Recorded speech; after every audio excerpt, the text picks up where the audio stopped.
more and more retailers are adopting sustainability initiatives and trying to lessen their environmental impact.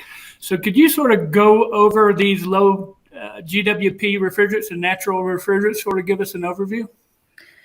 Sure.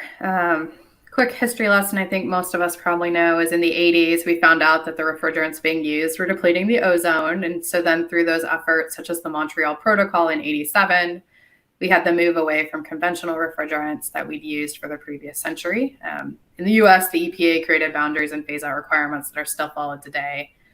And recently, we found out that the refrigerants that replaced those have found to be greenhouse gases contributors, which add into climate change. So now we have another migration away from those, which is leading some more natural refrigerants, as you alluded to, on a global scale through things like the Kigali Amendment and the Paris Agreement, and now in the US, through recent legislation, we're trying to reduce the HFCs. In fact, there was an HFC phase-out included in the December 2020 COVID relief bill. Then there are states like California that have already taken even more drastic steps to transition to more environmentally friendly refrigerants. Currently, any new systems have to meet the more stringent regulations, along with existing system retrofits under certain conditions.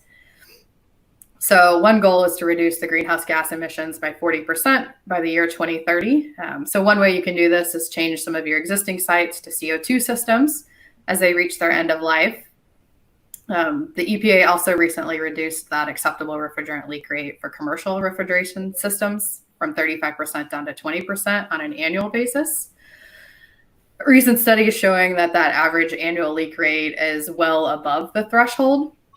And current refrigerants are on the order anywhere, from 4,000 times more harmful than some of the natural refrigerants like CO2, propane, and ammonia. So if you think about that, it's hundreds of pounds of refrigerant in every refrigeration system in the US. You multiply that times the number of systems per site, times the number of sites, that's a lot of leakage happening. It's also worth mentioning those leaky systems have poorer performance, they consume more energy.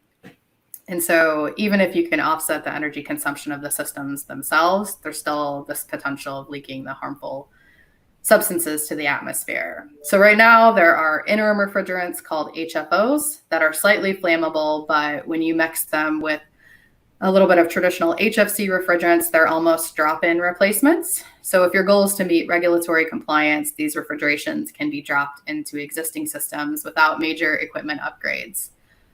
These HFO blends are still above the more stringent GWP thresholds that certain parties want to see. And so due to that, we're definitely seeing trends way up for using natural refrigerants like carbon dioxide, propane, and ammonia.